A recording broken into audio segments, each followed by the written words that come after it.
I didn't know the stranger trapped in the elevator with me could kill someone with his bare hands. I didn't know his name was whispered in fear across the city, or that I'd been living in a world he owned without ever seeing the strings he pulled. All I knew was that his eyes, dark, unreadable, dangerous, saw through every wall I'd ever built. And when the lights went out and the elevator shuddered to a stop between floors, leaving us suspended in red emergency lighting, I couldn't decide if the way my heart hammered against my ribs was terror or something far more reckless. The emergency lighting made everything look like a crime scene. That was my first thought when the elevator lurched and died. The red glow washing over the polished steel walls turned the small space into something ominous, like we were trapped inside a beating heart. My laptop bag had slipped from my shoulder when we dropped, and I caught it against my chest, fingers gripping the leather strap hard enough to hurt. "You okay?" His voice cut through the mechanical whine of the emergency brake. Low, calm, completely unruffled by the fact that we just dropped what felt like a floor and a half before the safety systems caught us. "I'm fine," I said automatically, the lie of every woman who's been trained to smooth over discomfort. My pulse was racing. "You? I've been to worse places."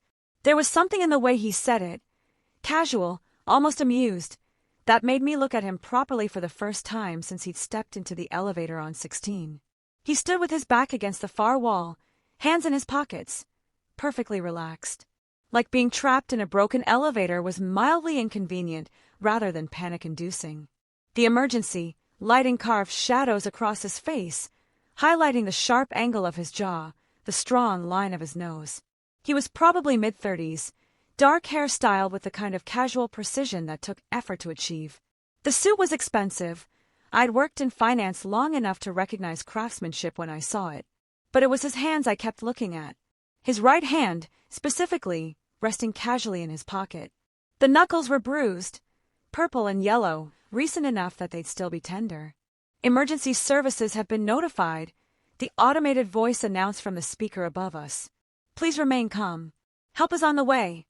"How long do you think?" I asked, more to fill the silence than because I expected him to know. He shrugged, the movement easy and controlled. "In this building. Could be 20 minutes. Could be 2 hours. My stomach dropped.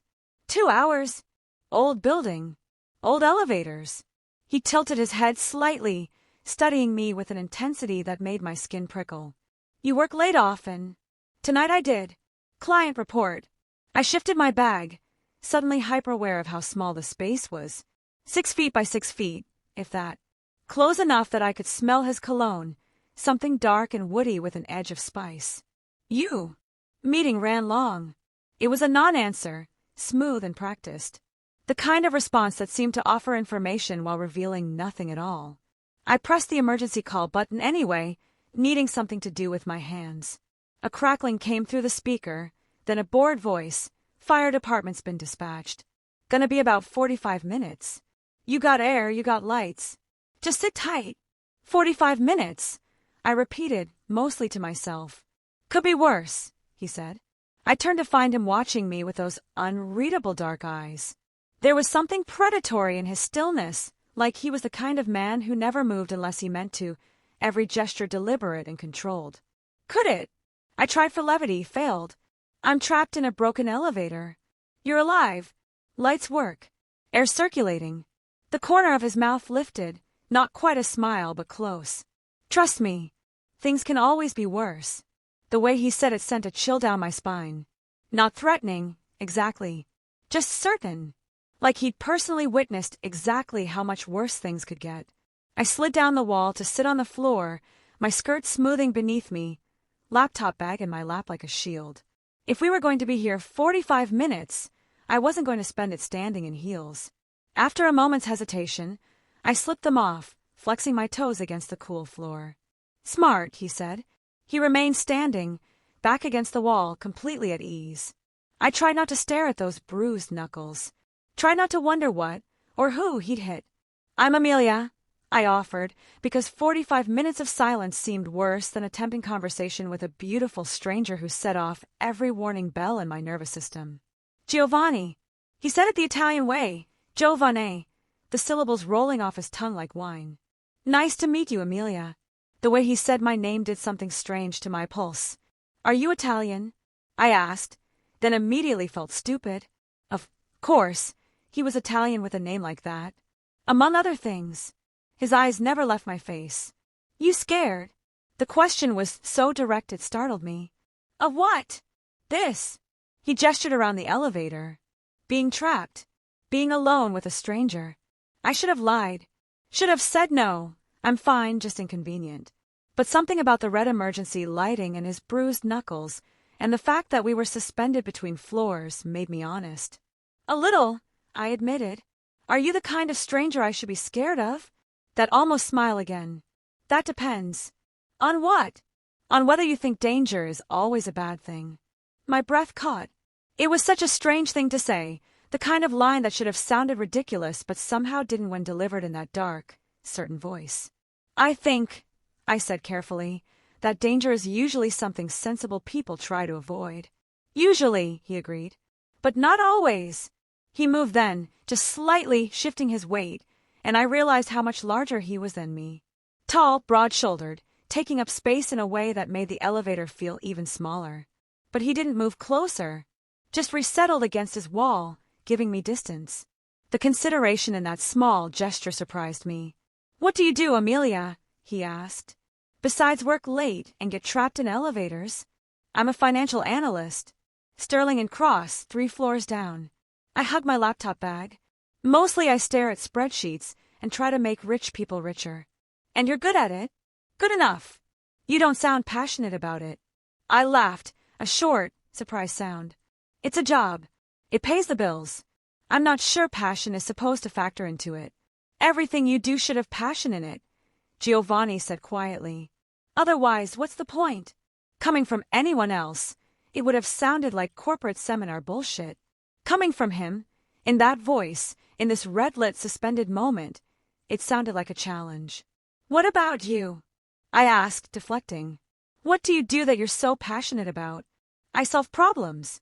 He tilted his head. "And I'm very good at it." Another non-answer. I was starting to notice a pattern. "What kind of problems?" "The kind people can't solve themselves." His phone buzzed. He pulled it out, expensive, sleek, and glanced at the screen. His expression didn't change, but something shifted in the air. Some tension entering his shoulders that hadn't been there before. He typed a quick response, one-handed, those bruised knuckles moving across the screen. I caught a glimpse of a text before he put the phone away. "Handle it." "I'm occupied." "Everything okay?" I asked. "It will be." He pocketed the phone. "Work never really stops, does it?" "I guess not."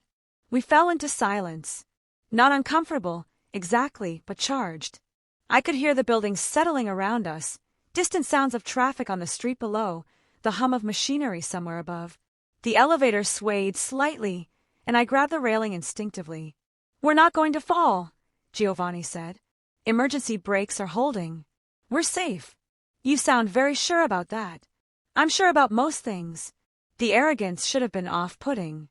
Instead, it was magnetic. There was something about his certainty that made me want to trust it, even though every logical part of my brain was screaming that I didn't know this man, shouldn't trust this man. Those bruised knuckles, that expensive suit, the way he'd said, "I've been worse places," like he meant it. "How'd you hurt your hand?" The question escaped before I could stop it. He looked down at his knuckles, flexed his fingers slightly. Disagreement. Must have been some disagreement. It was brief. His eyes found mine again. "The other guy looks worse."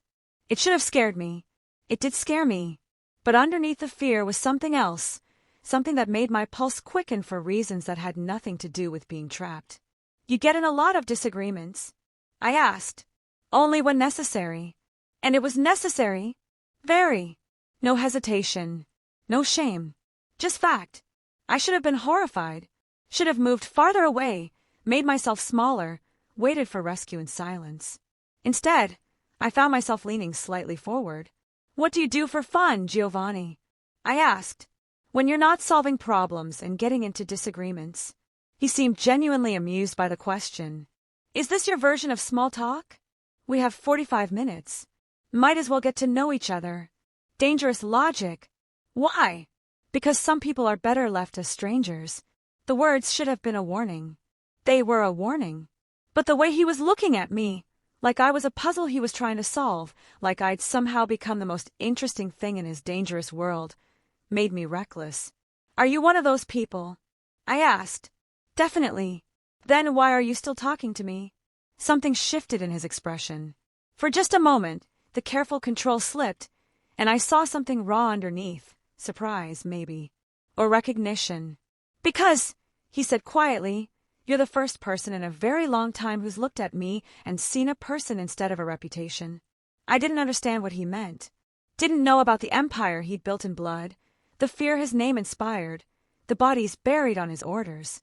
All I knew was that we were two people suspended between floors, and something was happening in this small, red-lit space that felt like the opposite of my careful, controlled, desperately normal life. "What reputation?" I asked. And Giovanni Konstantin smiled, really smiled, for the first time since he'd stepped into the elevator. "You really don't know who I am, do you?" "Should I?" "No." He pushed off the wall, moved closer, not threatening, just present. He crouched down, so we were at eye level, his expensive suit pulling across his shoulders. Close enough now that I could see the flecks of gold in his dark eyes. "You absolutely shouldn't." My heart was hammering. "You're being cryptic." "I'm being honest." He studied my face like he was memorizing it. "You have no idea how rare that is." "What?" "Honesty. Innocence." The word hung between us. His phone buzzed again, insistent, demanding. He ignored it. "You should probably get that," I said. "I'm occupied." "By what?" "We're just sitting here." "Are we?" His voice had gone lower, rougher. "Because it feels like something else entirely." He was right. This wasn't just waiting for rescue anymore. This was something. Something that made my skin feel too tight, and my breath come faster, and every instinct I had screamed both run and stay. The elevator shuddered. Giovanni's hand shot out, steadying himself against the wall beside my head, bracketing me in. For a moment we were frozen, his face inches from mine, his body a wall of heat and controlled power.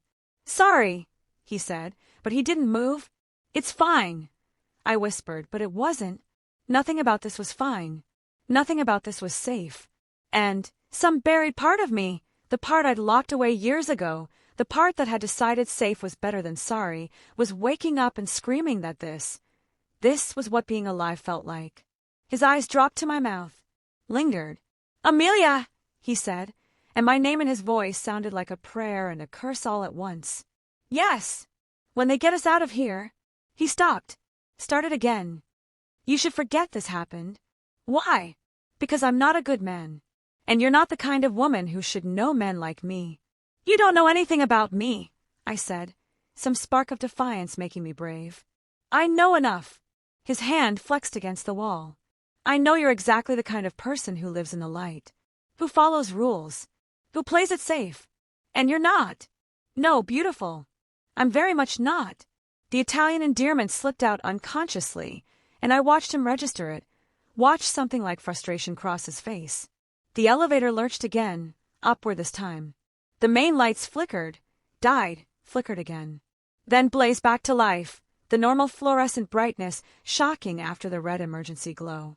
"Ladies and gentlemen," the automated voice announced cheerfully, "the elevator is now operational. We apologize for the inconvenience." We started moving. Up, toward the 16th floor, where Giovanni had entered. He straightened, put distance between us, all that dangerous warmth evaporating like it had never existed. By the time the doors opened on 16, he was the stranger from before, controlled, remote, untouchable. He stepped toward the doors, stopped, turned back. "Amelia Morrison," he said, and ice ran through my veins because I'd never told him my last name. "It was enlightening meeting you." The door started to close. I lunged forward, catching them. "How do you know my—" But he was already walking away, pulling out his phone, barking orders in Italian to whoever answered. Two men appeared from nowhere, broad, dangerous-looking, falling into step beside him like guards. Like he was someone who needed guarding. The doors closed. The elevator descended. And I sat there on the floor in my stocking feet, my heart racing, trying to understand what had just happened. He'd known my full name, had called me beautiful. had looked at me like he was memorizing every detail for reasons I couldn't begin to understand. "I solve problems," he'd said. "The kind people can't solve themselves." Those bruised knuckles. That expensive suit. The way the men had appeared like they'd been waiting. The way he'd said reputation, like it was something heavy and dark and dangerous. Who was Giovanni Konstantin? And why did every cell in my body want to find out? I didn't sleep that night. Told myself it was the adrenaline from being trapped in the elevator. Perfectly normal to be wired after something like that. I made chamomile tea but didn't drink. I took a shower hot enough to turn my skin pink. Got into bed at midnight and stared at the ceiling, replaying every word, every look, every moment of those 45 minutes. Amelia Morrison. He'd known my full name. I kept circling back to that, trying to find a rational explanation. Maybe there'd been paperwork visible in my bag when it slipped. Maybe he'd seen my work badge. Maybe. But I hadn't been wearing my badge. I'd taken it off before leaving the office, tucked it in my laptop bag like I always did. So how? At 2 a.m, I gave up on sleep and opened my laptop. The blue glow made my small bedroom feel even smaller as I pulled up Google and typed Giovanni Konstantin. My finger hovered over the enter key. "You should forget this happened," he'd said. I pressed enter. The results loaded. My stomach dropped. The first page was all news articles, business acquisitions, real estate deals, charity galas, Giovanni Konstantin, prominent businessman and philanthropist. There were photos, him in a tuxedo at some fundraiser, shaking hands with the mayor. Him cutting a ribbon at a new community center in the Bronx. Him looking polished and respectable and nothing like the dangerous man who'd crouched in front of me with darkness in his eyes. But it was the second page of results that made my blood run cold. A Reddit thread, the Konstantin family, what we know. A true crime blog, the Red Week, how Giovanni Konstantin took control. A news article from 4 years ago, violence erupts in organized crime power struggle, 27 dead. My hand was shaking as I clicked on the Reddit thread. I should have closed the laptop. Should have listened to the warning Giovanni himself had given me. Should have gone to sleep and forgotten the whole thing. Instead, I read, and with every paragraph, every comment, every carefully documented piece of speculation and rumor, my carefully normal world tilted further off its axis. Giovanni Konstantin wasn't just a businessman. He was the head of one of the most powerful crime families in the city. Mafia. Organized crime. The kind of thing I thought only existed in movies and prestige HBO dramas. The Red Week had been his ascension, a brutal purge where he'd eliminated everyone who'd been loyal to his uncle, the man who'd ordered his father killed. 27 people dead in 7 days. The violence had been so swift and comprehensive that by the time the police realized what was happening, it was over. No arrests. No evidence that would stick. Just whispers and fear and a new Don who was younger, smarter, and more ruthless than anyone who'd come before. He owned half the construction in the city, waste management, unions, legitimate businesses that were anything but. And underneath it all, gambling, protection rackets, things the thread didn't name outright but hinted at in ways that made me feel sick. "The other guy looks worse," he'd said about his bruised knuckles. Oh, God. I slammed the laptop shut, my breath coming too fast. This wasn't happening. I hadn't just spent 45 minutes flirting with a mafia boss. I hadn't just felt my pulse quicken when he called me beautiful. Furthermore, I hadn't just. My phone buzzed on the nightstand. I stared at it like it might explode. It was 2:17 in the morning. Nobody texted me at 2:17 in the morning. Unknown number. My hand trembled as I picked it up. "I hope you're not losing sleep over our chance meeting. That wasn't my intention." Gee. Ice and fire flooded through me simultaneously. He had my number. Of course he had my number. He'd known my full name without me telling him. He probably knew everything. Where I lived, where I worked, my social security number for all I knew. I should have been terrified. I was terrified. So why were my fingers already typing a response? "How did you get this number?" The reply came instantly, like he'd been waiting. "I solve problems, remember? Finding a phone number is hardly a challenge." "That's not an answer." "No, it's not. Are you afraid?" I stared at the question. The honest answer was yes. But underneath the fear was something else, That same reckless thing that had made me lean forward in the elevator instead of pulling back. Should I be? The typing indicator appeared, disappeared, appeared again. Yes, but not of me hurting you. I would never hurt you, Amelia. You don't even know me. I know enough. Go to sleep, beautiful. Tomorrow is Saturday. Sleep in. Drink your vanilla latte. Pretend tonight was just an elevator malfunction and nothing more. He knew my coffee order. Of course he did. And if I can't pretend that? The response took longer this time. Then you're smarter than I hoped and more dangerous than I thought. Before I could respond, another message came through. Sweet dreams, Amelia Morrison. Then nothing. I waited, staring at the screen until my eyes burned, but no more messages came. I didn't sleep. I watched the sky turn from black to gray to the pale pink of dawn, Giovanni's words echoing in my head. More dangerous than I thought. Me. Dangerous. The woman whose biggest rebellion was occasionally having wine on a weeknight. It would have been funny if my hands weren't still shaking. Saturday morning, I went to the cafe. I told myself it was routine, that I always got coffee on Saturday mornings, that this had nothing to do with Giovanni's text. But I took longer getting ready than usual, changed my outfit twice, actually bothered with makeup. The cafe was busy, the usual weekend crowd of students and young professionals, and people who had more exciting lives than mine. I stood in line, ordered my vanilla latte with an extra shot, and tried to pretend everything was normal. Amelia! I turned. Marco, the owner, was holding out my drink, but he wasn't charging me. This one's covered, he said, his smile not quite reaching his eyes. What? No, I can. It's covered. Something in his tone said this wasn't up for discussion. Have a good day. My hands felt numb as I took the cup. I walked to my usual table by the window, sat down, lifted the lid with trembling fingers. Written on the inside of the cup in black marker, I told you I'd never hurt you. Enjoy your Saturday. Gee. He'd been here, or someone working for him had been here. At my cafe, the one I came to every weekend, the one I'd probably mentioned in our 45 minutes of conversation without even thinking about it. My phone was in my hand before I realized what I was doing. This is crazy. His response was immediate. This is me making sure you have a good morning. There's a difference. You're having me followed. I'm making sure you're safe. Still a difference. From what? What danger could I possibly be in? You spent 45 minutes alone with me. You looked me up. Yes, I know you did. You know what I am now. That makes you a curiosity. And in my world, curiosities attract attention. The coffee turned to acid in my stomach. So this is your fault. You're the danger. Yes. The simple honesty of it somehow made it worse. Then leave me alone.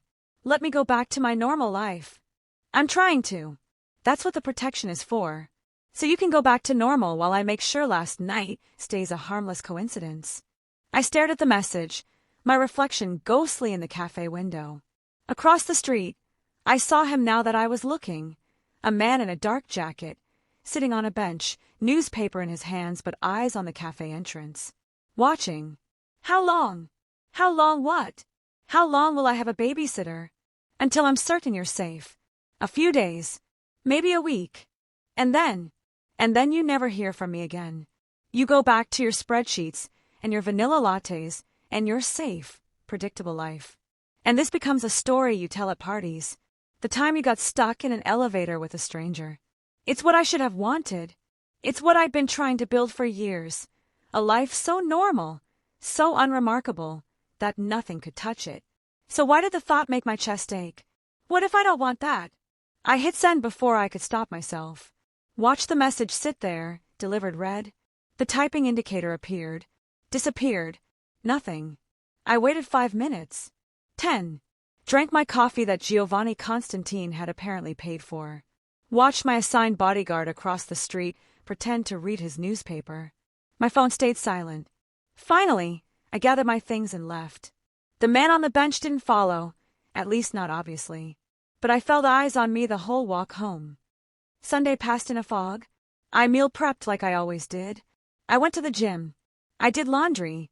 Every minute of routine felt like I was trying to rebuild a wall that had already been demolished. Jessica called around 3. Brunch next weekend, she asked. There's this new place in the village that's supposed to be amazing. Sure, I said, only half listening. You okay? You sound weird. Just tired. Worked late Friday. Amelia! Jessica's voice shifted into her concerned friend tone. When was the last time you did something that wasn't work or gym or meal prep? I'm doing fine. That's not what I asked. A pause. You're not living, babe. You're just existing. When are you going to let yourself actually feel something? I'm trying not to, I thought, because what I'm feeling is going to destroy me. Next weekend, I said instead. Brunch. I promise. After we hung up, I stood in my quiet apartment and tried to remember what it had felt like before Friday night. Before bruised knuckles and dark eyes and a voice that said my name like a secret. My phone buzzed. You asked, what if you don't want that? I can't give you an answer because the only honest one would be dangerous for us both. Don't ask me again, Amelia. Gee. I read it 17 times. Then I typed. Then I won't ask. I'll tell you. I don't want to go back to normal. I want to understand. My thumb hovered over send. One tap, and everything would change. One tap, and I'd be stepping out of my safe, predictable life, and into something dark and dangerous and utterly insane. I thought about Jessica's words. When are you going to let yourself actually feel something? I thought about Giovanni in the elevator, the way he looked at me like I was rare and precious and dangerous. You're the first person in a very long time who's looked at me and seen a person instead of a reputation. I pressed send. The response came 5 minutes later, an address in the financial district and a time. Tuesday, 7 p.m. Come alone. And Amelia, last chance to walk away. I should have blocked his number. Should have called the police, though what I'd even tell them I had no idea. Should have done anything except what I did. Instead, I put the address in my phone and started counting the hours until Tuesday. Monday at work was surreal. I sat in my cubicle, reviewing the same financial projections I had been working on Friday night, and everything felt like a play I was performing. Amelia Morrison, financial analyst, competent and unremarkable. But underneath, I was someone else. Someone who'd spent 45 minutes with a monster and wanted more. Morrison! Greg, my manager, appeared at my cubicle. Client meeting in Conference B. The Meridian Group is here early.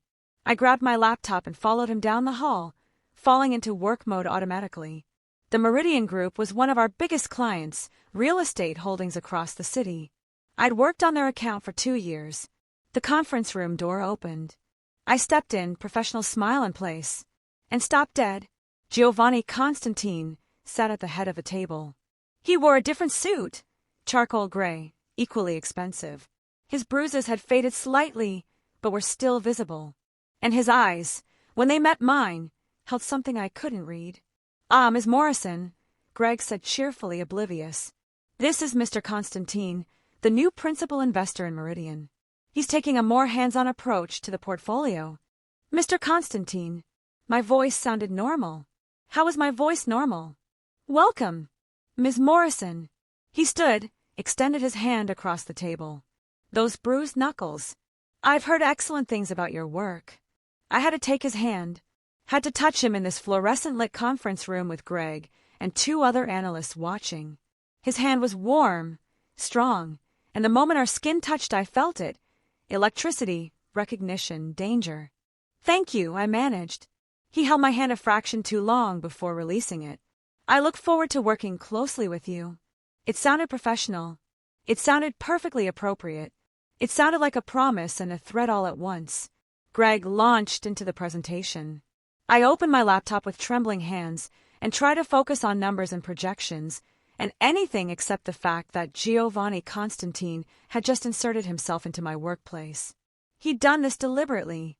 Somehow, he'd known about Sterling and Cross, about the Meridian account, about me.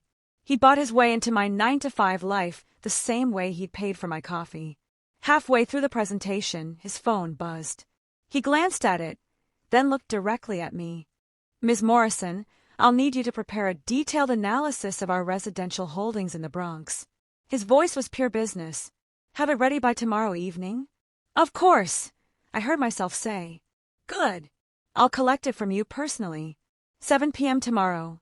I believe you're free then. The address. The time he texted me, he was confirming our meeting in front of my entire team, making it look like work. Yes, sir. His lips curved slightly at the sir. Excellent. The meeting continued. I took notes I'd never remember. Greg talked about growth projections and market trends. And Giovanni Konstantin sat there like he owned the room, which I was starting to realize he probably did. After an hour, he stood. I have another appointment. Ms. Morrison, email me your direct line. I'm sure we'll be in frequent contact. Of course, Mr. Konstantin. He left, his presence emptying out of the room like air from a vacuum. Greg was thrilled about the new investor. The other analysts chattered about the account. And I sat there, my hands clenched in my lap, knowing with absolute certainty that Giovanni Konstantin had just bought his way into my life. And I was going to let him. Because tomorrow at 7, I wasn't going to walk away. I was going to walk straight into the fire. Tuesday crawled by with agonizing slowness. I prepared the analysis Giovanni had requested, though we both knew it was a pretense.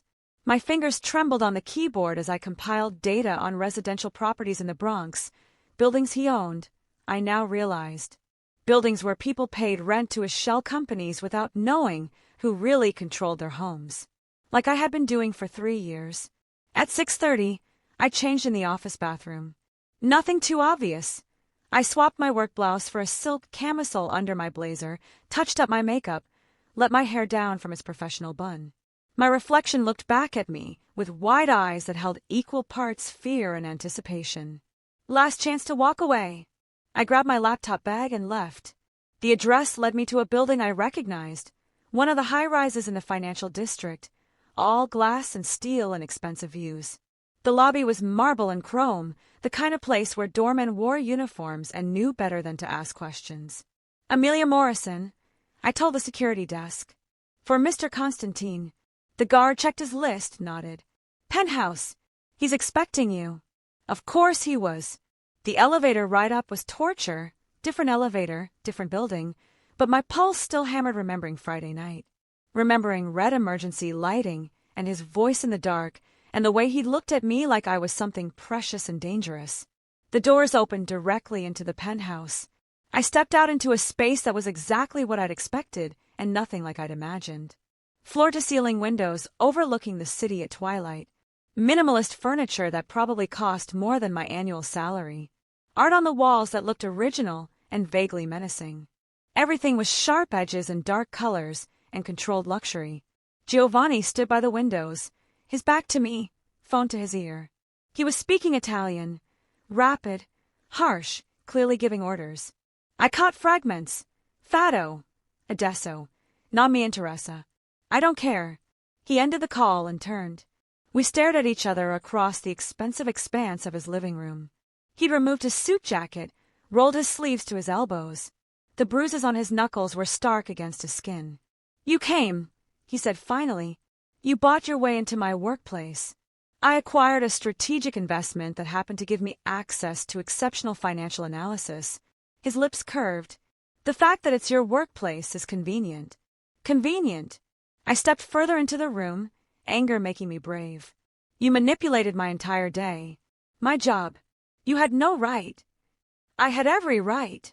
He moved toward me, predatory and controlled.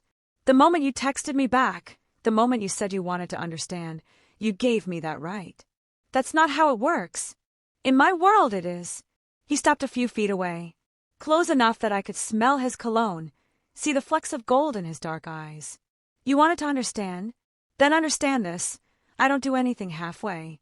I don't have casual interests. And I sure as hell don't let go of things I want. My breath caught. And you want. You. Simple. Direct. Devastating. From the moment you looked at me, in that elevator like I was just a man instead of a monster. You have no idea how rare that is. How dangerous. You keep saying that word. Dangerous. Because it's the truth. He reached out slowly, giving me time to pull away, and tucked a strand of hair behind my ear. His fingers lingered against my jaw. You should be running from me, Amelia. Not walking into my home like you belong here. Maybe I'm tired of running from things. You've never run from anything in your life. You've been hiding. His thumb traced my cheekbone. Playing it safe. building walls, pretending that numb is the same as content. The words hit like a physical blow because they were true. How did he see me so clearly after 45 minutes? "You don't know me," I whispered. "I know you wear the same perfume every day. I know you order the same coffee, take the same route to work, probably eat the same meals on rotation." His hand slid to cup the back of my neck. "I know you've been sleepwalking through a life you think you're supposed to want. And I know that Friday night, trapped in that elevator, you woke up. Giovanni, tell me I'm wrong." His forehead almost touched mine. "Tell me you haven't felt more alive in the last 4 days than you have in years. Tell me you didn't spend all weekend thinking about this.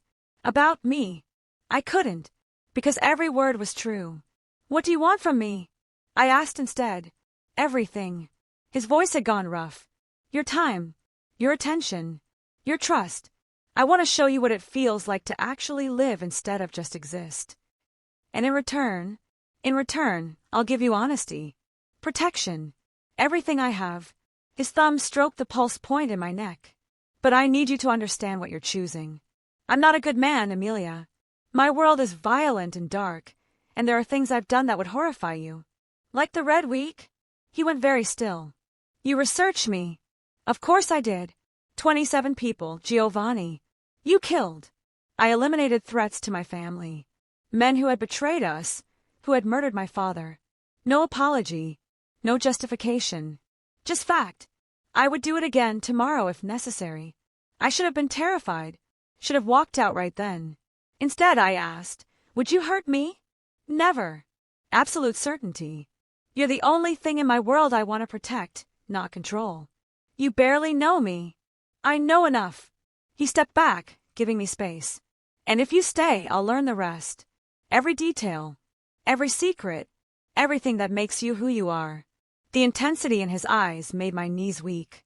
"This is insane." "Yes. I have a normal job, a normal life. You have a life you've been tolerating." He moved to the bar, poured 2 glasses of wine without asking if I wanted one. "I'm offering you a choice. Walk away right now and I'll make sure you're safe. The protection detail disappears. I'll divest from Meridian. You'll never see me again, except maybe in the society pages." He handed me a glass. Our fingers touched. "Or," I whispered, "or you stay. Have dinner with me. Let me show you who I really am. Not the rumors, not the reputation, but the man underneath." His eyes held mine. "And then you decide if you're brave enough to step into my world." I looked at the wine glass, at his bruised knuckles, at the city sprawling below us through windows that showed a world I'd been living in without really seeing. Jessica's voice echoed. "When are you going to let yourself actually feel something?" "Just dinner." I asked. "Tonight, yes. Just dinner." Something dark flickered in his expression. "What happens after depends entirely on you." I should have left. Should have chosen safety over this beautiful, dangerous man who looked at me like I was worth burning the world for. Instead, I took a sip of wine. It was excellent.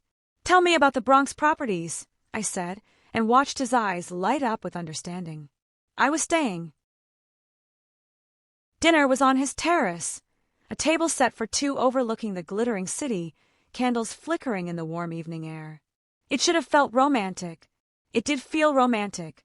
It also felt like stepping off a cliff and trusting someone to catch me. Giovanni had cooked. That surprised me more than anything else that evening. "You're staring," he said, setting down a plate of pasta that smelled incredible. "You cook. My mother taught me before she died. She said a man who can't feed himself is only half a man." His expression softened briefly. "It's one of the few things I do that isn't about control or power. Just creation." The vulnerability in those words made my chest ache. I twirled pasta on my fork, took a bite. It was perfect, simple and flawless, and somehow intimate in a way I hadn't expected. "Tell me about her," I said. "Your mother." "No." Not harsh, just firm. "Not tonight. Tonight, I want to know about you." "I'm not interesting." "You're the most interesting person I've met in a decade." He leaned back, wineglass in hand. "Tell me why you chose finance." It was practical. Good salary, stable career path. "That's not a reason. That's an excuse." I bristled. Not everyone gets to be passionate about their work. Everyone gets to choose. His eyes held mine. You chose safety. I want to know why. No one had ever pushed me like this. No one had ever cared enough to dig beneath the surface I presented to the world. I don't know, I admitted finally. Maybe because everything else felt too risky. Everything else, like what? Like actually wanting something. Like caring enough that losing it could hurt me. Giovanni set down his glass. Who hurt you, Amelia? No one. That's the point. I took a long sip of wine. I've never let anyone close enough to hurt me. I watch people fall in love and fall apart, and I just opted out. Until Friday. Until Friday, I agreed quietly. The city stretched below us. Thousands of lights, millions of lives. Giovanni's world, I was beginning to understand. He didn't just live in it. He controlled pieces of it, shaped it, owned it in ways I was only starting to comprehend. Why me? I asked. You could have anyone. Women who understand your world, who wouldn't be shocked by what you do. That's exactly why not them. He reached across the table, covered my hand with his. Those bruised knuckles against my skin. They see the dawn, the power, the fear. You saw a man in an elevator. Just a man. You're not just a man. No. But for 45 minutes, I got to pretend I was. His thumb stroked across my knuckles. Do you know what that felt like?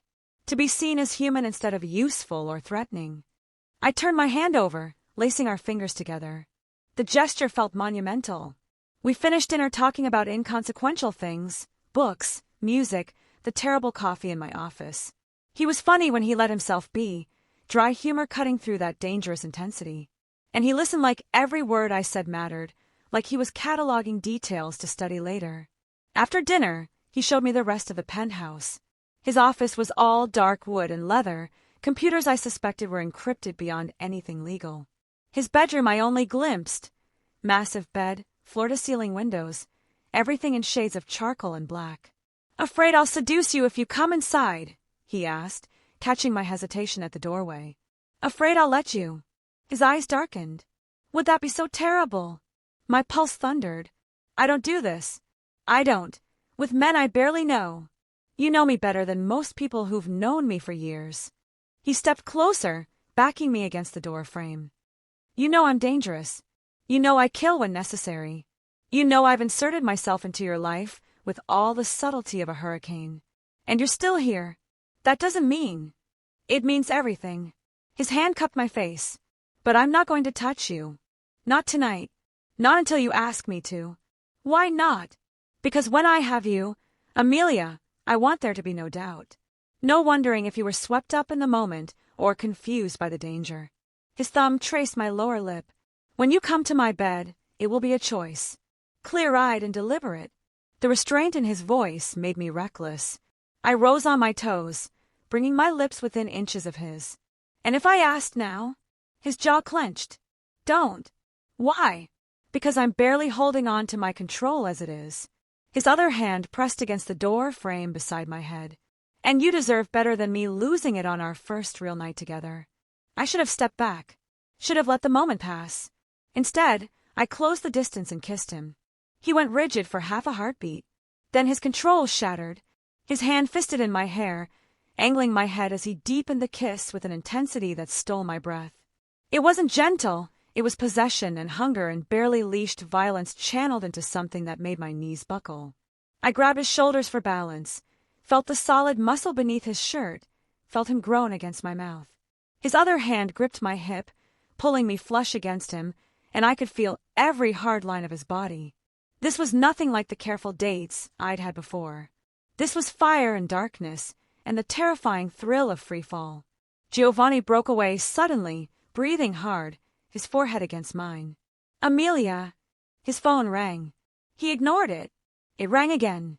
And again. Answer it, I whispered. No. Giovanni. It might be important. He cursed in Italian and pulled out his phone. His expression hardened when he saw the caller. What? Sharp, demanding. Then he went very still. When? A pause. I'm on my way. He ended the call, and when he looked at me, the man who'd kissed me was gone. In his place was the dawn, cold, controlled, lethal. I have to go. There's been a situation. What kind of situation? The kind I handle personally. He was already moving, grabbing his jacket, checking a gun I hadn't known he was carrying. Marco will drive you home. The cafe owner? He's one of mine. He'll keep you safe. The casual revelation that my friendly neighborhood barista was actually Giovanni's soldier should have shocked me. Somehow it didn't. Will you be safe? I asked instead. He stopped, turned back. Are you worried about me, beautiful? Yes. Something fierce and possessive flashed in his eyes. He crossed back to me in 3 strides, kissed me hard and fast. Stay at your apartment tonight. Don't go anywhere alone tomorrow. I'll contact you when this is handled. Giovanni. But he was already gone, the door closing behind him with a finality that made my stomach drop. I stood in his penthouse alone, lips still burning from his kiss, and wondered what kind of situation required a man like Giovanni Konstantin to handle it personally. Wondered if he'd come back. Wondered what it meant that the thought of him not coming back made my chest ache with actual pain. Marco drove me home in silence. He was professional, polite, and clearly armed. When we reached my building, he walked me to my door. Lock everything, he said. Don't open for anyone but me or the boss. Is he in danger? Marco's expression softened slightly. He's always in danger, Ms. Morrison. That's the life. But if you're asking will he come back, yeah. He will. For you. He'll come back. I locked the door behind me and waited. Wednesday morning, Giovanni texted. Situation handled. Are you free for lunch? We met at an Italian restaurant in Little Italy. His restaurant, I realized, when the owner had greeted him with deference, that bordered on fear. We were shown to a private room in the back, away from other diners. You own this place too, I said. I own many things. He looked tired, shadows under his eyes that hadn't been there Tuesday night. How are you? Concerned. You look like you didn't sleep. I didn't. He reached across the table, took my hand. But it's handled now. What was it? The situation. His thumb stroked across my knuckles. A rival family thought they could move product through my territory without permission. They were wrong. The casual way he said it. Product, territory, like he was discussing a business merger instead of something that had required a gun, should have horrified me. Did you? I couldn't finish the question. Kill anyone? No. Not this time. He met my eyes. But I made it very clear what would happen if they tried again. There was blood, Amelia. Violence. The kind of thing you shouldn't have to think about. But you do. Think about it. Live it. Every day. He squeezed my hand. This is my world. This is what I meant when I said you should run. I'm still here. I noticed. Something dark and pleased flickered in his expression. Why? I don't know. Maybe I'm insane. Or maybe you're finally brave enough to feel something real. Our food arrived, dishes I hadn't ordered, brought by servers who wouldn't meet Giovanni's eyes. We ate while he told me sanitized versions of his morning, his business, his legitimate operations. But I could read between the lines now, could see the violence underneath the corporate speak. After lunch, he walked me back to my office. On the street, people noticed him, subtle double takes, conversations that died as we passed. Fear and respect following him like a shadow. They know who you are, I said quietly. Most do. Especially in this neighborhood, he glanced down at me. Does it bother you? It should. But does it? I thought about it honestly. No. It just is. Part of who you are. He stopped walking, turned me to face him right there on the busy sidewalk. You're accepting this very quickly. I'm trying to understand it. Why? Because I think I'm falling for you, I admitted. And that terrifies me more than anything you've done.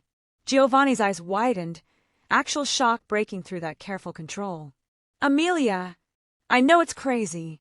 I know it's too fast. But I can't stop thinking about you. About us. About what this could be if I'm brave enough. He cupped my face with both hands, heedless of the people walking past. You're the bravest person I've ever met. You just didn't know it until now. He kissed me right there in front of everyone, claiming me publicly in a way that felt more significant than I understood. When he pulled back, his eyes held something possessive and fierce. Tonight, dinner at my place. And Amelia, bring an overnight bag. He'd flooded through me. Giovanni, I want you in my bed. In my life. Properly. His thumb traced my jaw. But only if you're sure. Was I sure? This was insane. He was a criminal, dangerous, probably responsible for things I couldn't even imagine. Every logical part of my brain screamed to walk away. But the rest of me, the part that had been numb for years, felt alive for the first time. "I'll be there," I whispered. That evening, I stood in front of my closet with an overnight bag open on my bed, trying to decide what to pack. What did you wear to sleep with a mafia boss? What did any of this mean? My phone rang. Unknown number, but I answered anyway. Amelia Morrison. A woman's voice, cold and professional. "Yes. This is Detective Sarah Chun with the Organized Crime Task Force. We need to speak with you about Giovanni Konstantin." Ice flooded my veins. "I don't know what." "We have photographs of you with him. At his restaurant today. At his penthouse Tuesday night." Her voice hardened. "You're either incredibly naive or incredibly stupid. Giovanni Konstantin is extremely dangerous. I know who he is. Do you? Do you know about the Red Week? About the people who've disappeared because they crossed him? About what he's really involved in? This is harassment. This is a warning, Ms. Morrison. We've been building a case against him for 3 years. And people close to him have a way of becoming collateral damage. A pause. Or leverage. His enemies will see you as both." My hand trembled on the phone. "What do you want from me?" "Information. Testimony. Help us put him away before you end up hurt. And if I refuse, then you're making a choice to be complicit in his crimes. And when we bring him down, and we will, you'll go down with him." She hung up before I could respond. I sat on my bed, staring at my overnight bag, Detective Chen's words echoing in my head. Collateral damage. Leverage. Complicit. My phone buzzed. "Giovanni, can't wait to see you, beautiful." 7 o'clock. I had a choice.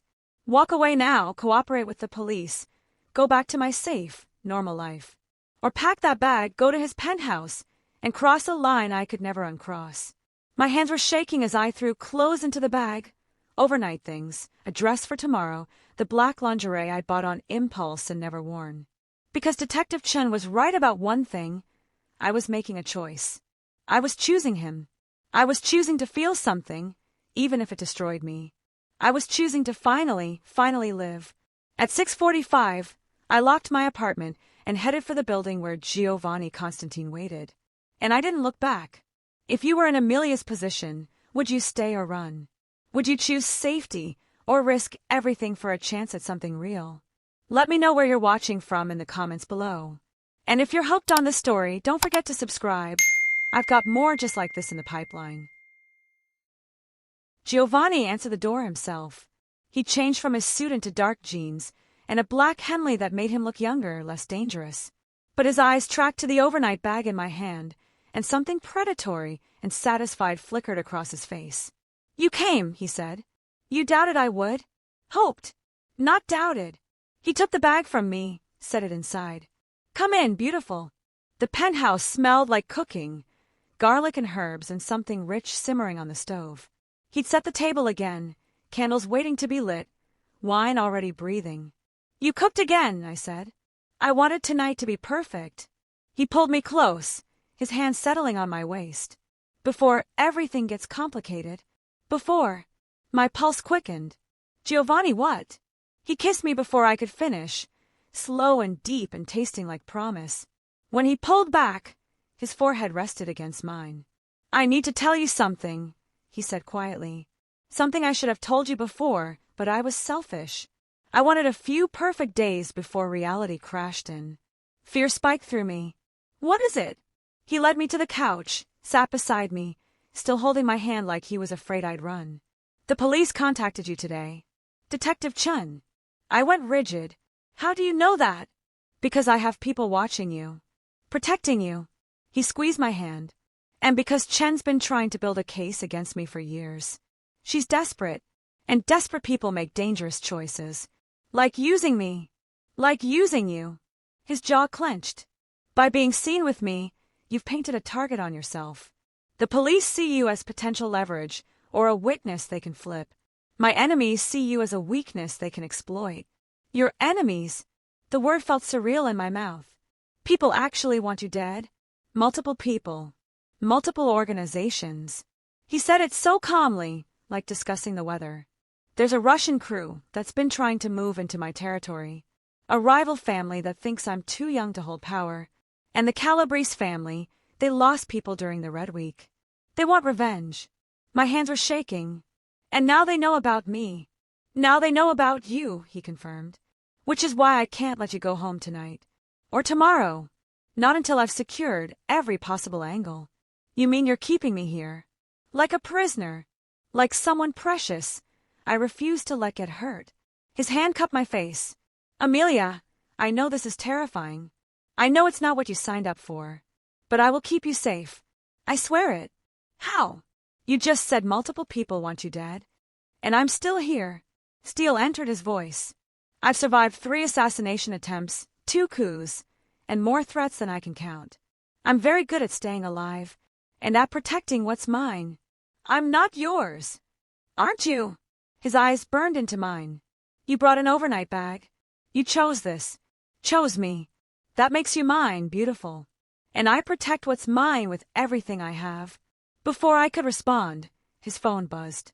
He glanced at it, and his entire body went tense. What? I asked. He was already moving, pulling up security camera feeds on his tablet. Someone just tried to access the building's service entrance. 3 men armed. Terror flooded through me. The Russians? Probably. He was making calls, rapid Italian I couldn't follow. Then to me. Stay away from the windows. Don't leave this room. Giovanni. I mean it, Amelia. Whatever you hear, whatever happens, you stay here. He pulled a gun from somewhere, checked it with practiced ease. Marco and Luca are in the building. They'll handle it. You're not going down there. I'm the one they want. Better they face me than go looking for easier targets. He meant me. They'd come for me if they couldn't get to him. Don't leave me, I whispered, hating how small my voice sounded. Giovanni crossed back to me, kissed me hard. I'm coming back. That's a promise. Then he was gone, the elevator doors closing behind him. I stood frozen in his living room, listening to the silence. Minutes crawled by. Then I heard it. Gunshots, muffled by distance and walls, but unmistakable. I pressed my hand over my mouth to keep from screaming. More gunshots. Shouting in languages I didn't understand. The building's fire alarm started blaring, red lights strobing through the penthouse. This was real. This was actually happening. People were dying floors below me because I'd chosen to be with Giovanni Konstantin. My phone rang. Detective Chun. I answered with shaking hands. I assume you're hearing the chaos in your boyfriend's building, she said. This is what his world looks like, Ms. Morrison. Violence. Death. And you're in the middle of it now. How did you know? We've been surveilling him for months. We know about the Russian crew's movements. We know they were coming for him tonight. Her voice hardened. We could have prevented this. Could have arrested them before they got close. But my superiors want Konstantin, more than 3 Russian hitmen. You used me as bait. I breathed. You knew they'd come after me. I knew Giovanni Konstantin would do anything to protect you, including exposing himself. A pause. Are you starting to understand what you've gotten into? How many people will die because he wants you? The gunfire had stopped. The silence was somehow worse. Help us, Chin continued. Testify about what you've seen. What he's told you. Help us end this before more people die. He hasn't told me anything illegal. He owns the building you live in. He inserted himself into your workplace. He's isolated you, controlled you, made you dependent on him for safety from threats he created. She was relentless. That's who Giovanni Konstantin is. A monster who destroys everything he touches. The elevator dinged. I have to go, I said. Ms. Morrison, please. I hung up as the elevator doors opened. Giovanni stepped out, and my knees nearly buckled. He was alive. Whole. But there was blood on his hands, spattered across his shirt. His eyes were cold and empty. The Don, not the man who'd cooked me dinner. Are you hurt? I managed. No. He moved to the bar, poured whiskey, downed it. They're dead. All 3. Did you? Marco handled 2. I killed the 3rd. He poured another drink. He got close. Too close. Almost made it to the elevator. Almost made it to me, he meant. I should have been horrified. Should have seen the blood and the empty eyes and the casual way he admitted murder and run screaming. Instead, I crossed to him, took the glass from his hand, and wrapped my arms around him. He went rigid with surprise. Then his arms came around me, crushing me against his chest, his face buried in my hair. "I'm sorry," he whispered. "I'm so sorry you had to hear that. Had to be part of this. Are you safe now? For tonight. They'll regroup, try again later. How do you live like this?" "I don't know anymore." His arms tightened. "Before you, it was just survival. Now. He pulled back enough to look at me, and the emptiness was gone. In its place was something raw and desperate and almost frightening in its intensity. "Now I have something to lose," he said. "And that's more terrifying than any threat I've ever faced." I touched his face, feeling the tension in his jaw. "The police called. While you were gone." His eyes darkened. "What did Chen say?" "That you're a monster. That people die because of you. That I should help them put you away. She's not wrong. Giovanni. I am a monster, Amelia. Tonight proved it. I killed a man and felt nothing except relief that he'd never get close to you." His hands framed my face. "You should listen to her. You should run. And if I don't want to, then God help us both." He kissed me like a drowning man finding air, desperate and consuming and edged with violence he was barely containing. I kissed him back, tasting whiskey and darkness and the terrible truth that I was in too deep to save myself now.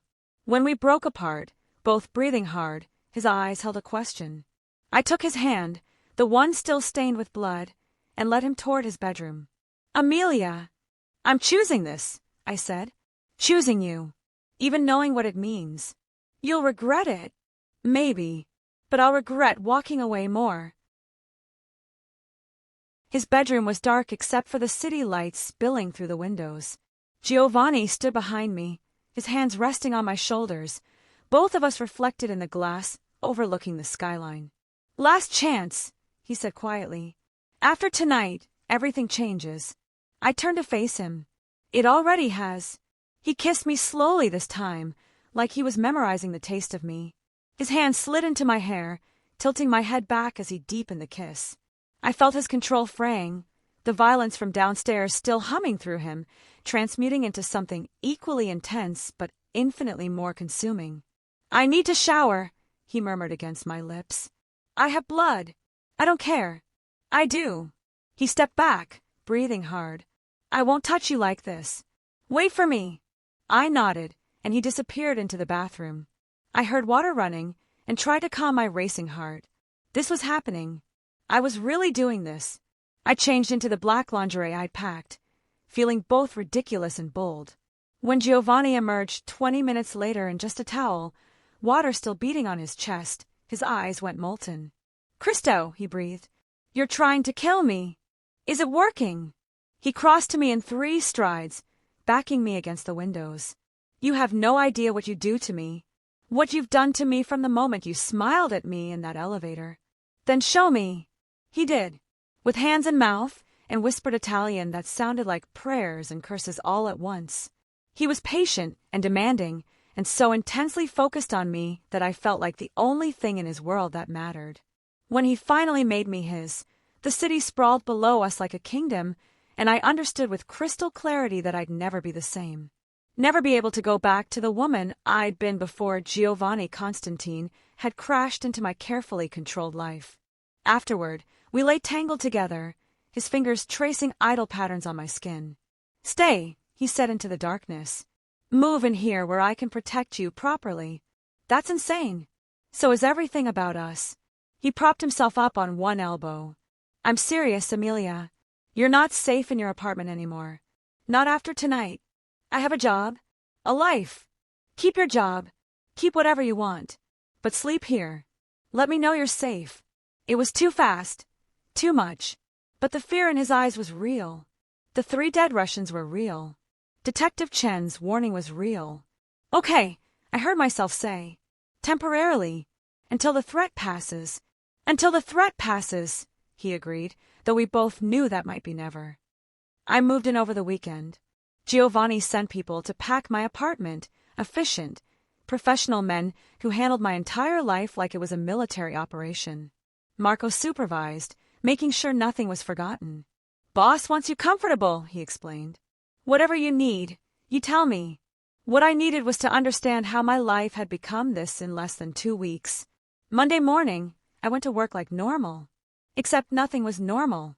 Giovanni had assigned me a driver, Marco again, who waited in the parking garage and escorted me to the building. A different guard waited in the lobby, eyes tracking me until I was safely in the elevator. At my desk, I tried to focus on spreadsheets and reports, but my mind kept drifting. To the blood on Giovanni's hands. To the way he'd killed a man and then made love to me with the same intensity. To the choice I'd made to stay. Jessica called during lunch. "Where have you been?" she demanded. "You've been dodging my calls all week." "I've been busy." "Busy with what?" "You never do anything." A pause. "Wait, is there a guy?" I hesitated too long. "Oh my God, there is a guy." "Amelia Morrison. Who are you and what have you done with my emotionally unavailable best friend?" "It's complicated, Jess." "Complicated how? Is he married? A coworker?" "What?" "He's just intense. And it's moving really fast." "Fast can be good. When do I get to meet him?" "Never," I thought. Because how would I explain Giovanni to my normal friends with their normal lives? "Soon," I lied. "I'll let you know." After we hung up, I stared at my computer screen and wondered how long I could keep these two worlds separate. How long before everyone I knew realized I was living with a monster. My phone buzzed. Unknown number, but I recognized it now. "Detective Chun, we need to talk." The Russians who attacked Friday night? They were hired. Someone paid them to kill Konstantin and anyone with him. "This isn't over, Ms. Morrison. And you're still in danger." My hands went cold. "Who hired them?" "Meet me, and I'll tell you everything." Coffee shop on 5th and Main. "Tomorrow, noon." "Come alone." I should have told Giovanni immediately. Should have shown him the texts, let him handle it. Instead, I deleted them and tried to focus on work. That night, Giovanni was late coming home. I paced the penthouse, watching the city lights and trying not to imagine the worst. When he finally arrived at midnight, he looked exhausted. "Where were you?" I asked. "Meeting with the other families. Trying to figure out who hired the Russians." He poured whiskey, downed it. "There are rumors. Nothing concrete yet." "What kind of rumors?" He was quiet for a long moment. Then, that it might be the Calabrese family. They lost the most during the Red Week. Francesco Calabrese, their underboss, has been making noise about revenge. "Would they really try to kill you?" "They'd try." His jaw clenched. "The question is whether they go after you to get to me." My stomach dropped. "Giovanni, I'm handling it. I've reached out through intermediaries, trying to negotiate." He set down the glass. "But if they refuse, if they push this..." "What?" "Then I'll have to push back. Hard." He met my eyes. "And that means war, Amelia. Real war. Bodies in the street, bombs in cars, the kind of violence that makes the Red Week look restrained." I sank onto the couch. "All because of me." "No. Because of old grudges and power struggles, and the fact that I killed their people first." He knelt in front of me, taking my hands. "This isn't your fault. None of this is your fault. But I'm making it worse. Being your weakness." "You're not my weakness." His grip tightened. "You're my reason." "There's a difference." "Is there?" "Because it feels like people are going to die either way." He didn't deny it. Couldn't deny it. "Detective Chin contacted me again," I said quietly. "She wants to meet tomorrow. Says she has information about who hired the Russians." Giovanni went very still. "What did you tell her?" "Nothing yet." "But Giovanni, what if she can help? What if there's a way to end this without more killing?" "There isn't." "Flat certain." "Chin wants me in prison." "She'll say anything, promise anything to get you to cooperate. But the moment you talk to her, you become a witness. And witnesses against me have a very short life expectancy." "You'd kill me." I breathed. "Never. But the Calabrese family would. The Russians would. Every enemy I have would see you as a loose end that needs cutting." His face was anguished. "Don't you understand? The safest thing for you is to know nothing, say nothing, stay as far from all of this as possible. Then why did you bring me into it?" Because I'm selfish. Because I wanted you more than I wanted you safe. He stood abruptly, running his hands through his hair. I should have let you walk away that first night. Should have been strong enough. But I wasn't, and now you're trapped in this with me. I stood too, cross to him. I chose this. I'm still choosing it. Even knowing it might get you killed. Even knowing that. I touched his face. But I need you to be honest with me. About everything. No more protecting me by keeping me in the dark. He searched my eyes. You want the truth? The whole truth? Yes. Fine. His voice went hard. The Calabrese family isn't just coming after me. They've put a contract out. $1 million to whoever kills me and brings them proof. Every hitman, every desperate soldier, every mercenary in the city is going to be gunning for that payday. And they won't care who gets caught in the crossfire. Horror flooded through me. $1 million. And rising. Francesco is serious about this. He gripped my shoulders. Which is why I need you to leave. Tomorrow. I'll set you up somewhere safe. New city. New identity if necessary. Enough money that you'll never have to worry. But you have to go, Amelia. Before this gets worse. You're asking me to leave you. I'm begging you to survive. Tears burned my eyes. And what about you? I'll handle Francesco. End this. And then. He swallowed hard. And then maybe, if I survive, I'll come find you. See if there's anything left to salvage. No. Amelia. No. I stepped back. I'm not running. I'm not leaving you to fight this alone. You don't have a choice. Yes, I do. And I'm choosing to stay. The argument raged between us, both of us desperate and terrified and refusing to give ground. Finally, Giovanni pulled me into his arms, holding me so tightly I could barely breathe. Then God help us both, he whispered. Because this is going to get so much worse before it gets better. He was right. By morning, everything would be shattered. I woke alone. The bed beside me was cold, Giovanni's absence like a physical ache. I found a note on the pillow, his handwriting sharp and controlled. Had to handle something. Marco is outside. Don't leave the building. Please, beautiful. Trust me on this. Signed G. I crumpled the note in my fist, fighting the urge to scream. He'd left me here like a prisoner in a gilded cage while he went to do God knew what. My phone showed 7 missed calls from work. I called back, got Greg's voicemail, left a message saying I was sick. The lie tasted bitter. At 11:30, I made a decision. I dressed carefully, professional, unremarkable. Put my hair up, grabbed my purse. When I opened the penthouse door, Marco straightened from where he'd been leaning against the wall. Ms. Morrison, you need something. I'm going out. Boss said you stay here. The boss doesn't own me. I met his eyes. I'm meeting someone for lunch. You can follow me if you want, but I'm going. Marco's jaw tightened. He's gonna kill me. Then come with me. But I'm leaving either way. He muttered something in Italian that was definitely a curse, then pulled out his phone. I got a call, listen. Call whoever you want. I'll be in the lobby. I took the elevator down, heart hammering. This was stupid, reckless, exactly the kind of thing Giovanni had begged me not to do. But Detective Chun said she had information. And maybe, just maybe, there was a way out of this that didn't end with Giovanni dead or in prison. Marco caught up with me in the lobby, phone pressed to his ear, speaking rapid Italian. He looked furious but resigned. Car's out front, he said tersely. But I'm telling you now, this is a mistake. The coffee shop was busy, lunch crowd, students with laptops, normal people living normal lives. I felt like an alien visiting from a different planet. Detective Chun sat in the back corner, 2 coffees already on the table. She stood when she saw me, and I noticed Marco positioning himself near the door, arms crossed. Ms. Morrison, thank you for coming. You said you had information about who hired the Russians. Straight to business. I respect that. She gestured to the chair. Sit, please. I sat, eyeing the coffee warily. Chin noticed. It's not poisoned. Just coffee. She took a sip of her own to prove it. I know you don't trust me. That's smart. But right now, I'm the only one telling you the truth. Which is, Francesco Calabrese did hire the Russians. But he's not working alone. She pulled out a folder, slid photos across to me. Recognize him? The photo showed Giovanni with an older man, silver hair, expensive suit, distinguished looking. They were shaking hands outside a restaurant. No.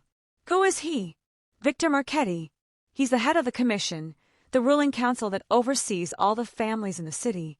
Chen's eyes were hard. He's also the one who sanctioned the hit on Giovanni. My blood went cold. Why? Because Giovanni's too powerful, too young, too unpredictable. He doesn't play by the old rules. The commission sees him as a threat to the established order. She leaned forward. They want him dead, Ms. Morrison. And they've given Francesco Calabrese their blessing to make it happen. You're lying. I wish I was. She slid another photo across. This was taken 3 days ago. Francesco meeting with 2 of Marchetti's lieutenants. They're planning something big. Soon. Why are you telling me this? Because you're the only leverage we have. Her voice softened. Giovanni Konstantin won't talk to us. Won't take a deal, won't even acknowledge we exist. But he'd do anything for you. We both know that. You want me to convince him to turn witness. I want you to convince him to disappear. Chen's intensity was almost frightening. Take our offer of protection. New identities for both of you.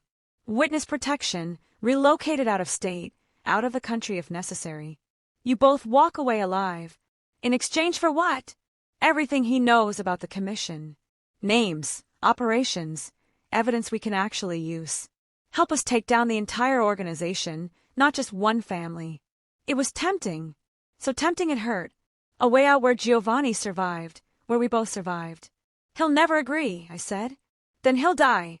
Maybe not today, maybe not tomorrow, but soon. Chen gathered the photos.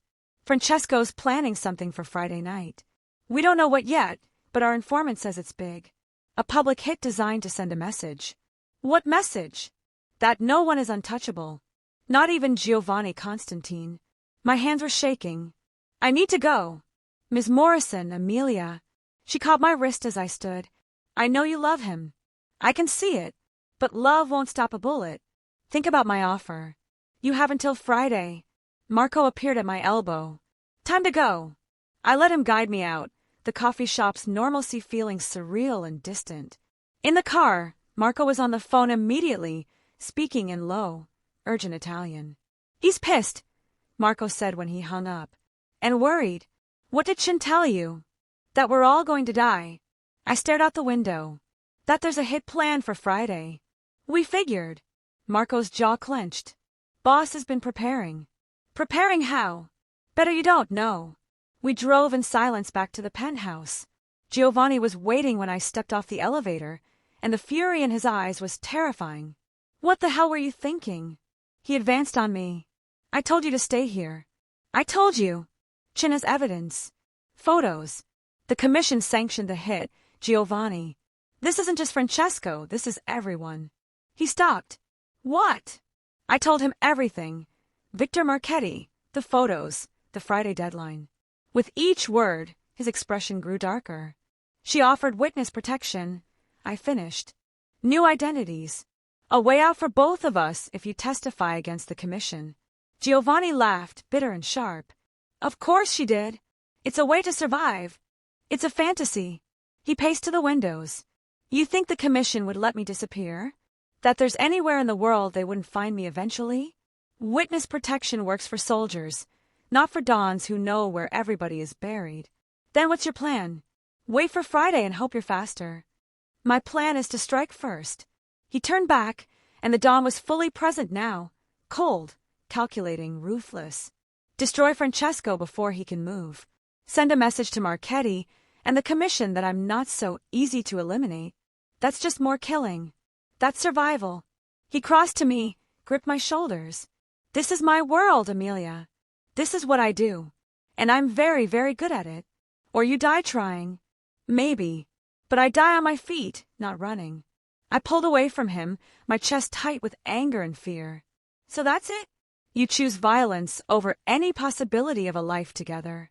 I'm choosing to end the threat permanently, so we can have a life together. We can't have a life if you're dead. And we can't have a life if I'm hiding in witness protection, looking over my shoulder forever, knowing I abandoned everything I built. His voice cracked. I'm not that man, Amelia. I can't be.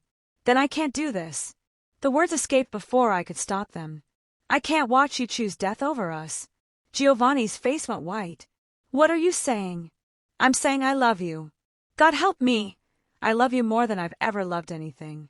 But I can't stand by while you march towards suicide out of pride. It's not pride. It's who I am. Then maybe who you are isn't enough. Tears burn my eyes. Chen's offer stands until Friday. If you change your mind, if you decide we're worth more than your empire. I couldn't finish. Don't. His voice was raw. Don't give me an ultimatum. Don't make me choose. You already have chosen. The second you decided violence was the only answer. I grabbed my purse with shaking hands. I'm going to stay with Jessica for a few days. I need space to think. Amelia, please. If you love me, let me go. Just for now. Let me figure out if I'm strong enough for this. The devastation on his face nearly broke me. But I walked to the elevator anyway, pressed the button with trembling fingers. I love you, Giovanni said as the doors opened. That doesn't change, no matter what happens Friday. I know. Tears spilled down my cheeks. That's what makes this so impossible. The doors closed between us, and I let myself fall apart. What would you sacrifice for love? Would you walk back into the fire for someone who might not survive it? Would you choose safety or stand beside someone facing impossible odds? Drop your thoughts in the comments below. And if you haven't subscribed yet, now's the time. Jessica's apartment felt too small, too bright, too normal. I sat on her couch Wednesday night, a glass of wine I wasn't drinking in my hand, while she stared at me like I'd grown a second head. Let me get this straight, she said slowly. You've been living with a mafia boss. An actual, literal mafia boss. For 2 weeks. Yes. And you're in love with him. Yes. And there's a hit out on him, and he's planning to fight back instead of taking witness protection. Yes. Jessica downed her entire glass of wine. Holy shit, Amelia. I know. No, I don't think you do. She poured herself more wine. This is insane. This is literally the most insane thing I've ever heard. And I once watched you alphabetize your spice rack. Despite everything, I almost smiled. It needed organizing. You need therapy. And possibly also a bodyguard. She sat beside me. Are you safe here? Is this guy Giovanni? Is he going to send people after you? No. He'd never hurt me. Of that, at least, I was certain. But his enemies might. If they figure out where I am. Jesus Christ. Jessica grabbed her phone. I'm calling my brother. He's a cop. He can. No cops. Please. I caught her hand. It'll just make things worse. Worse than a mob war. I didn't have an answer for that. Thursday passed in a haze. I called in sick to work again, ignored the concerned text from Greg, and tried not to check my phone every 5 minutes to see if Giovanni had contacted me. He hadn't. Jessica went to work, made me promise to keep the door locked and not answer for anyone. I spent the day on her couch, staring at the ceiling, trying to figure out what the hell I was doing. Did I really expect Giovanni to abandon everything he was? To walk away from his empire, his family, his entire identity just for me? But the alternative was watching him die. And I couldn't do that either. At 4 p.m., my phone finally buzzed. Unknown number, but I knew it was him. Friday night. Warehouse District, Pier 17. Francesco's making his move. I'm ending this. One way or another. Signed G. My hands shook as I typed back. Don't do this. Please. There has to be another way. There isn't. I've tried everything else. This is the only way to keep you safe. By getting yourself killed. By eliminating the threat permanently. I love you, beautiful. Everything I'm doing is for you. I don't want you to die for me. I want you to live for me. The response took several minutes. If I survive Friday, will you come back? Will you give us another chance? I stared at the message, tears blurring my vision. If you survive, I'll never leave again. I promise. Then I'll survive, whatever it takes. Another message came through immediately after, an address I didn't recognize. If something goes wrong, go here. Marco will be waiting. He'll get you somewhere safe. Delete this message after you read it. Giovanni, I love you, Amelia Morrison. Remember that, no matter what happens tomorrow. Then nothing. Radio silence. I deleted the message like he'd asked, but I memorized the address first. Then I sat on Jessica's couch and tried not to fall apart. Friday morning, I woke up having made a decision. Jessica was already gone to work. I showered, dressed, and called Detective Chin. "Ms. Morrison," she answered immediately. "Have you reconsidered? I want to make a deal, but not the one you offered." "I'm listening." "You said Francesco's making his move tonight. You know where and when." "We have the location. Pier 17, Warehouse District. 8 p.m. The same information Giovanni had given me. "You're planning to be there." "We're planning to observe. Gather evidence." Her voice hardened. "We can't intervene without cause. We need them to actually commit a crime we can prosecute." "So you're going to let them kill each other?" "If they're all criminal participants, yes. Our job is to build cases, not prevent mob violence." Rage flooded through me. "You could stop this. You could arrest them all before it starts." "On what grounds?" "Meeting in a warehouse isn't illegal." Chin paused. "But if you were there wearing a wire, if you could get Giovanni or Francesco to confess to specific crimes on tape, you want me to betray him. I want you to save his life. Because right now, he's walking into a death trap, and the only way I can legally intervene is if I have cause to make arrests before the shooting starts." My mind raced. "If I get you evidence, real prosecutable evidence, you can move in? Stop it before people die." "Yes. But Ms. Morrison, putting you in that situation." "I'll do it." The words came out before I'd fully thought them through. "I'll wear the wire. I'll get you what you need. But you have to promise me Giovanni doesn't die tonight." "I can't promise." "Then we don't have a deal." I stood, pacing Jessica's small living room. "You save him tonight. Arrest everyone if you have to, including him. But he survives. That's non-negotiable." Silence. Then, "Okay. Meet me at the FBI field office in an hour. We'll get you wired and brief you on what we need. One more thing.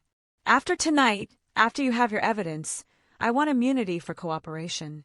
And I want you to offer Giovanni a real deal, reduced sentence, protection, whatever you can actually deliver. Because if I'm betraying him to save his life, he at least deserves a chance at having one. I'll see what I can do." It wasn't a promise, but it was all I had. The wire was smaller than I'd expected. A tiny microphone taped between my breasts, the transmitter clipped to my bra. Chen's partner, Agent Rodriguez, explained how it worked while Chun watched with an expression I couldn't read.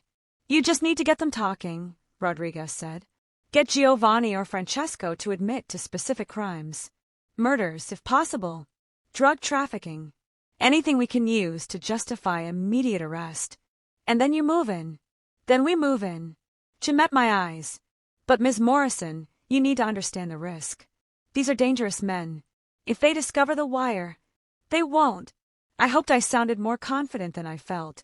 "Giovanni trusts me. He won't search me. And Francesco won't get close enough to try." Chin didn't look convinced, but she nodded. "We'll have agents positioned around the perimeter. The moment we have enough for arrests, we move. You'll be safe." Safe. The word felt like a cruel joke. At 7 p.m., I took an Uber to the address Giovanni had sent me. Not the warehouse, but a small Italian restaurant in Little Italy. Marco waited outside, and his eyes widened when he saw me. "Ms. Morrison, boss said you weren't coming." I changed my mind.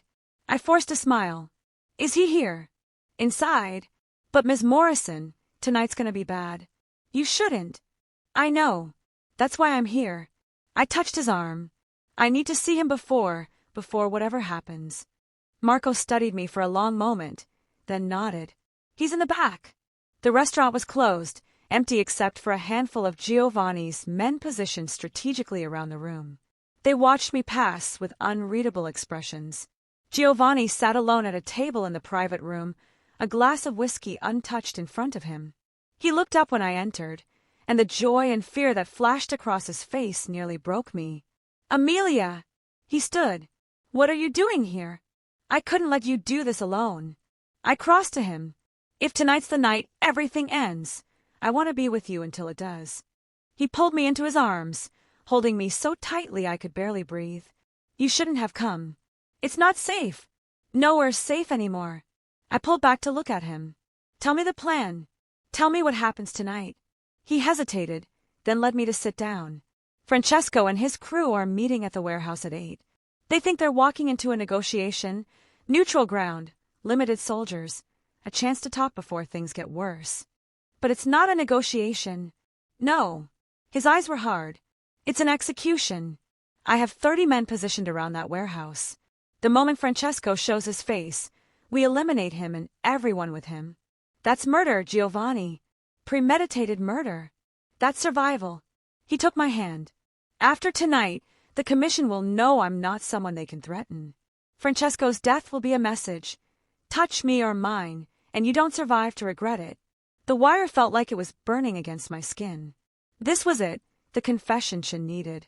Premeditated murder, conspiracy, enough to justify arrests. But if I let this recording continue, if I let Chin move in now, Giovanni would know I'd betrayed him. Would know I'd worn a wire to the most important night of his life. There has to be another way, I said desperately. Giovanni, please. This path only ends one way, with you dead or in prison. Or with me alive and everyone who threatened us dead. He cupped my face. I can't run, beautiful. I can't hide. This is who I am. But after tonight, once this is handled, I swear to you, I'll find a way to make us work. To give you the life you deserve. I don't want a life without you in it. Then trust me. One more night. One more fight. He kissed me softly. And then it's over. We can finally be free. He believed it. Actually believed that murdering Francesco would solve everything instead of just creating new problems. And I was about to destroy him. I love you, I whispered against his lips. I love you too. He pulled back. But you can't come to the warehouse. I need you to stay here with Marco. Wait for me. And if something goes wrong, nothing's going wrong. I made myself smile. You're going to survive tonight. I believe that. Because Chun and her agents would make sure of it, even if it meant Giovanni hated me forever. He kissed me one more time, then stood. Stay here. Don't leave this restaurant until I call you. Promise me. I promise. He left, his men following like a lethal shadow. The moment they were gone, I grabbed my phone with shaking hands and texted Chun. He confessed. Premeditated murder, conspiracy. They're moving on the warehouse now. You need to intercept before they get there. Her response was immediate. Already in position. Stay where you are. We'll handle it. I sat in that empty restaurant and waited for the sound of sirens that would mean I'd saved Giovanni's life. And destroyed any chance we had at a future together. The call came at 8:47 p.m. Not from Giovanni. From Chun. It's done, she said. We moved in as Francesco's crew and Konstantin's men were taking positions. 23 arrests total, including Giovanni Konstantin and Francesco Calabrese. No shots fired. Everyone's alive. Relief and devastation crashed through me in equal measure. Is he okay? Giovanni, is he hurt? He's fine. Furious, but fine. A pause. He knows, Ms. Morrison. About the wire. One of my agents had to explain why we were making arrests. My stomach dropped. I need to see him. That's not. Please. I need to see him. Chin sighed. He's being processed at the federal building. I can give you 15 minutes. But Amelia, he's not going to forgive you for this. I know. They brought him to an interrogation room in handcuffs. The moment Giovanni saw me through the two-way glass, his expression went from fury to something far worse, betrayal. Chun let me inside, then closed the door, giving us privacy despite the cameras recording everything. You wore a wire, Giovanni said. His voice was flat, empty. You came to me, wearing a wire. I saved your life. You destroyed it. He laughed bitterly. Do you have any idea what you've done? The evidence you gave them? I gave them enough to arrest you before you could commit mass murder. Before Francesco could kill you. I moved closer. You were walking into a death trap, Giovanni. If you hadn't betrayed me, I'd be free right now. Francesco would be dead, and the threat would be over. His eyes were cold. Instead, I'm looking at 20 years minimum. The commission will probably have me killed in prison within a month. You didn't save me, Amelia. You just changed how I die. Chin offered you a deal. Reduced sentence for testimony against. I'm not a rat. The words came out like a curse. I don't testify against my family. I don't break omerta, not even for you. Tears streamed down my face. Then what was I supposed to do? Watch you die tonight? Yes. That was my choice to make. He stood, the handcuffs rattling.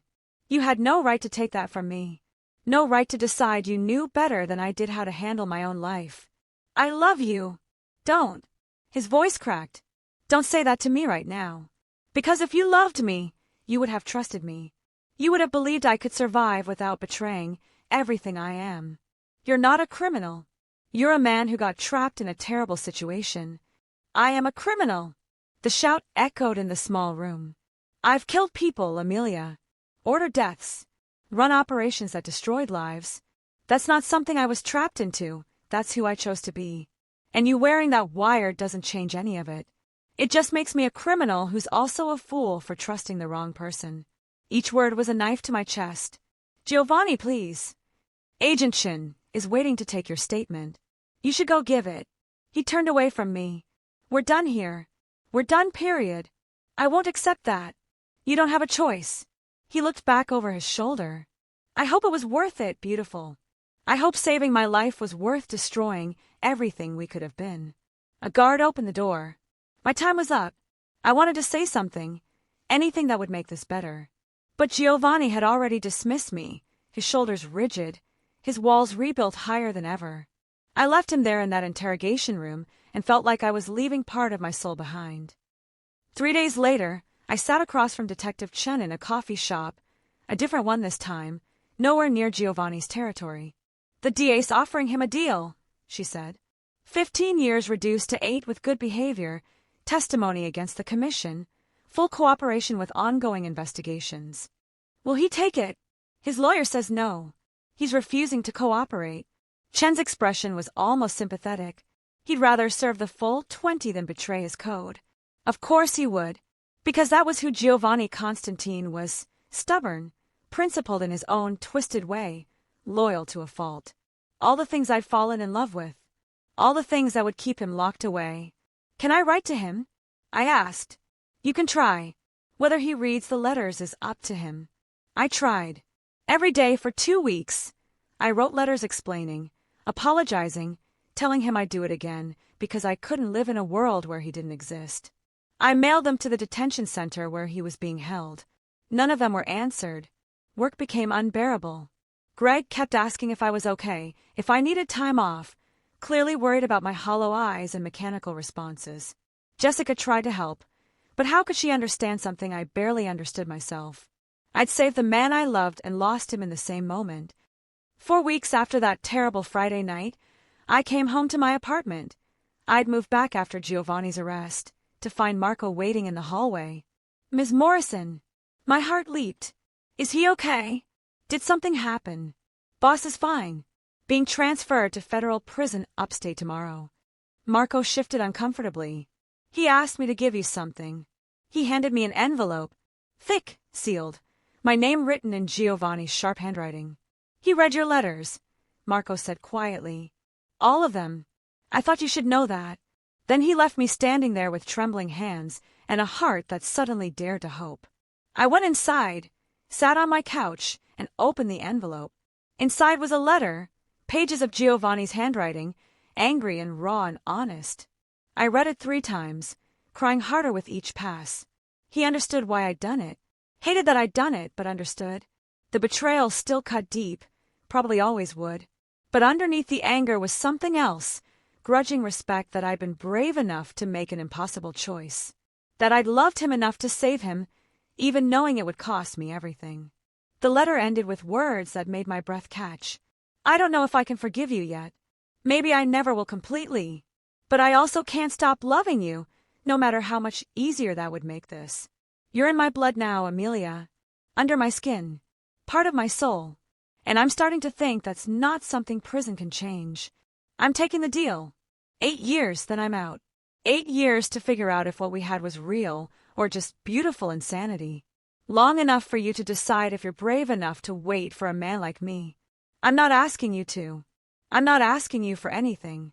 I just needed you to know that you won. You saved me, not just my life, but maybe something deeper. You made me want to be the kind of man who deserves a woman like you. I don't know if I'll ever get there, but I'm going to try. Wait for me, or don't. Build a new life, or hold on to what we had. Either way, know this. You're the only person who ever made me feel human. The only one who ever made me want to be better than the monster I became. I love you, Amelia Morrison.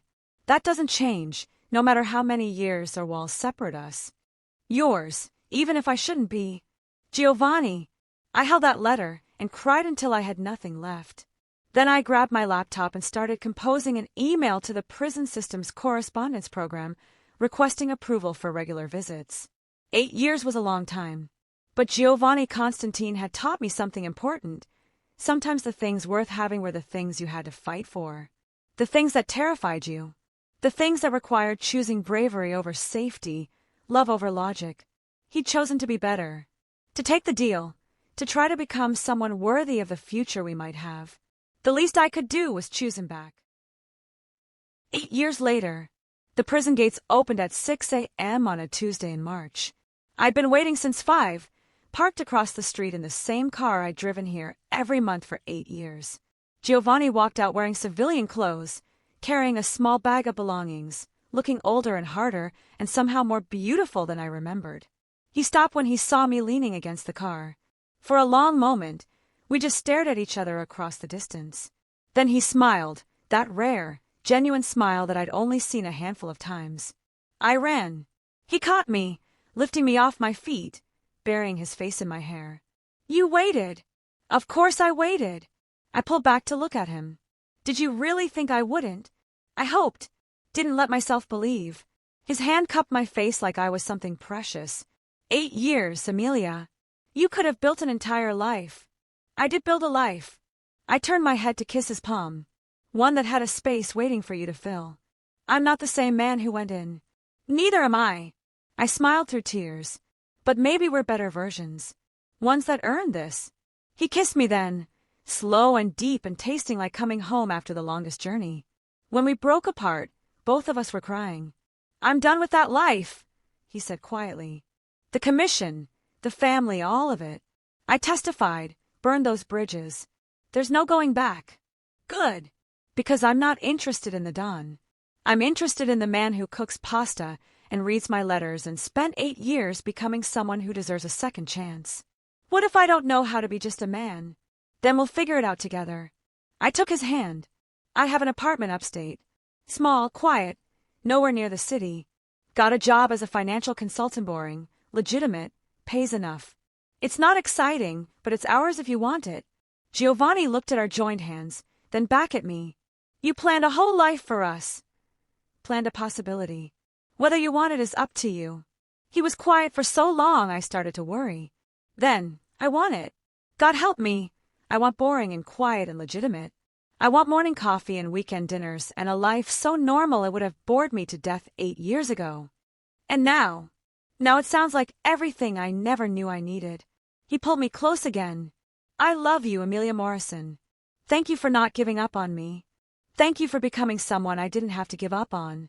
We got in the car together and drove away from the prison, from the city, from everything that had nearly destroyed us. The sun was rising over the highway, painting everything gold. It wasn't the ending LD imagined that night in the elevator, no penthouse, no empire, no dangerous romance that defied the odds. It was better. It was real. It was ours. And for the first time in 8 years, I let myself believe we were finally free.